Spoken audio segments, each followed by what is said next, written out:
Cook juga berencana menggugat Presiden Amerika Serikat Donald Trump yang telah mengeluarkan keputusan pemecatan dirinya. Upaya pemecatan kliennya yang hanya berdasarkan surat rujukan tidak memiliki dasar hukum maupun fakta yang kuat.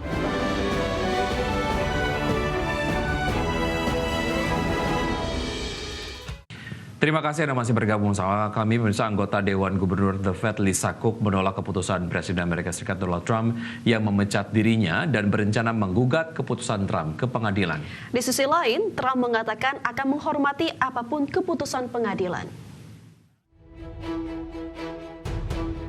Anggota Dewan Gubernur Bank Sentral Amerika Serikat Lisa Cook menyatakan menolak untuk diberhentikan dari jabatannya. Cook juga berencana menggugat Presiden Amerika Serikat Donald Trump yang telah mengeluarkan keputusan pemecatan dirinya. Rencana gugatan tersebut pun memicu potensi masalah hukum yang bisa menentukan independensi The Fed sebagai Bank Sentral Amerika Serikat. Perwakilan Lisa Cook, Abby Lowell, mengatakan upaya pemecatan kliennya yang hanya berdasarkan surat rujukan tidak memiliki dasar hukum maupun fakta yang kuat. Lowell pun menegaskan kliennya akan mengajukan gugatan hukum atas keputusan Trump yang dianggap ilegal. Pernyataan itu dirilis sehari setelah Trump mengumumkan niatnya memecat Cook yang merupakan perempuan kulit hitam pertama yang menjabat sebagai anggota Dewan Gubernur The Fed. Trump memecat Cook atas dugaan tindakan menipu dan terindikasi melakukan tindak pidana terkait kredit kepemilikan rumah di Amerika Serikat pada tahun 2021 lalu. Meski demikian, Trump menyebut akan mematuhi keputusan pengadilan jika Cook diputuskan untuk tetap dipertahankan.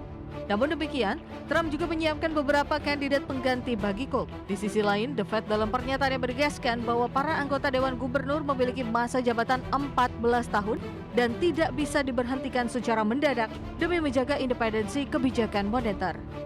Berbagai sumber IDX Channel. Pemirsa, warga Israel berunjuk rasa di Tel Aviv mendesak pemerintah Israel untuk mengakhiri perang di Gaza. Namun, Perdana Menteri Israel Benjamin Netanyahu belum juga menentukan sikap jelas pemerintah Israel terkait konflik di Gaza. Ribuan warga Israel turun ke jalan dan menggelar aksi unjuk rasa besar-besaran di ibu kota Israel, Tel Aviv, pada Selasa kemarin waktu setempat. Warga Israel mendesak pemerintahan Perdana Menteri Benjamin Netanyahu agar segera mencapai kesepakatan pembebasan sandera dan menghentikan perang di Gaza.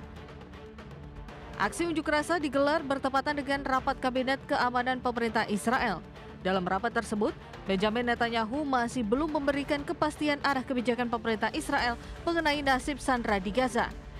Tak hanya dari warga, tekanan terhadap Israel untuk mengakhiri perang di Gaza semakin besar setelah serangan udara yang dilancarkan pada hari Senin lalu menewaskan sedikitnya 20 orang di rumah sakit Nasser di Gaza. Kecaman terhadap Israel kian nyata karena 5 dari 20 korban tewas merupakan jurnalis. Menurut data Kementerian Kesehatan Gaza, perang Israel-Hamas sejak Oktober 2023 telah menewaskan lebih dari 62.800 warga Palestina. Dan dari 251 sandera yang diculik Hamas, 49 orang masih ditahan di Gaza, termasuk 27 warga yang diperkirakan telah meninggal dunia. Berbagai sumber IDX Channel.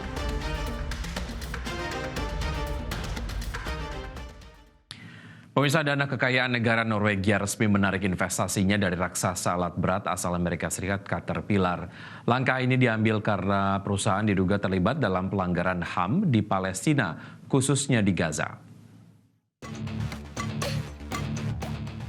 Dana kekayaan negara Norwegia resmi menarik investasinya dari raksasa alat berat asal Amerika Serikat Caterpillar.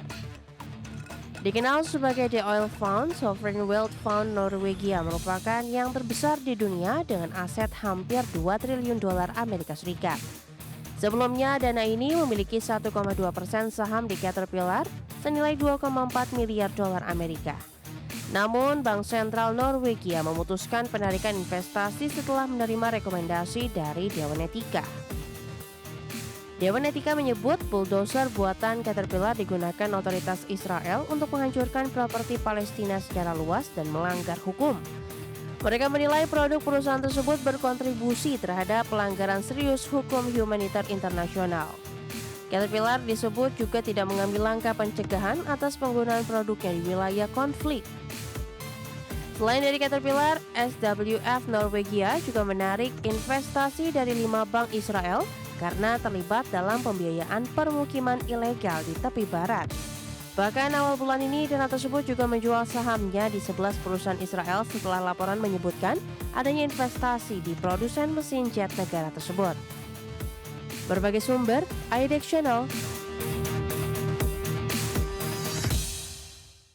Pemerintah India menegaskan akan tetap mengimpor minyak mentah dari Rusia meski dibayangi ancaman tarif resiprokal yang tinggi. Adapun impor minyak asal Rusia kini berkontribusi hingga 40% terhadap impor minyak India secara keseluruhan. India menegaskan akan terus membeli minyak mentah dari negara manapun yang memberikan penawaran terbaik termasuk dari Rusia. Duta Besar India untuk Rusia, Vinay Kumar menyebut langkah tersebut ditempuh untuk demi melindungi kepentingan kebutuhan minyak warga India. Pernyataan tersebut muncul menjelang pemberlakuan tarif resiprokal untuk India oleh Presiden Amerika Serikat Donald Trump. Pengenaan tersebut termasuk tarif sekunder yang akan diberlakukan bagi India karena mengimpor minyak mentah dari Rusia. Wakil Presiden Amerika Serikat J.D. Vance menyebut, kebijakan tarif sekunder ini dimaksudkan untuk memberi tekanan ekonomi agresif kepada Rusia agar Rusia segera menghentikan perang di Ukraina. Namun langkah tersebut justru berpotensi menimbulkan ketegangan dalam hubungan dagang India dengan Amerika Serikat. Sejak invasi Rusia ke Ukraina 3 tahun lalu, impor minyak mentah murah dari Rusia meningkat pesat dan berkontribusi hingga 40% dari kebutuhan minyak India pada 2024 atau naik tajam dibandingkan hanya 3% pada 2021 sebelum pecahnya perang Rusia-Ukraina. Sementara itu, Amerika Serikat menuding pembelian minyak mentah Rusia oleh India ikut membantu pendanaan perang di Ukraina. Namun pemerintah India membantah tudingan tersebut. Berbagai sumber IDX Channel. Pemerintah Jepang berencana memperketat aturan untuk pengusaha asing yang ingin mengembangkan bisnis di negeri Sakura tersebut. Aturan baru ini dinilai bakal mempersulit akses visa bisnis yang sebelumnya dikenal lebih ramah bagi investor asing. Kementerian Kehakiman Jepang mengumumkan rencana menaikkan syarat modal minimum pengajuan visa bisnis menjadi 30 juta yen atau setara dengan 204.000 dolar Amerika Serikat. Selain itu, pengusaha asing wajib memperkerjakan setidaknya 1 pegawai penuh waktu di Jepang. Langkah ini dipandang sebagai respon atas meningkatnya dukungan terhadap partai oposisi berhaluan anti-imigrasi usai pemilu Juli lalu. Visa bisnis dan manajemen sebelumnya hanya mensyaratkan modal 5 juta yen atau memperkerjakan 2 pegawai penuh waktu. Visa ini memberikan izin tinggal hingga 5 tahun, bisa diperpanjang serta mengizinkan keluarga ikut serta. Bahkan setelah 10 tahun tinggal, pemegang visa bisa mengajukan izin tinggal permanen jika memenuhi ketentuan. Data imigrasi Jepang mencatat hingga akhir tahun 2024 ada lebih dari 41.000 pemegang visa bisnis atau naik 11% dibandingkan tahun sebelumnya. Lebih dari separuh di antaranya berasal dari Tiongkok yang kini mendominasi jumlah pemegang visa ini. Dengan aturan baru, pemerintah Jepang berharap bisa memperketat arus masuk namun tetap menjaga iklim investasi di dalam negeri.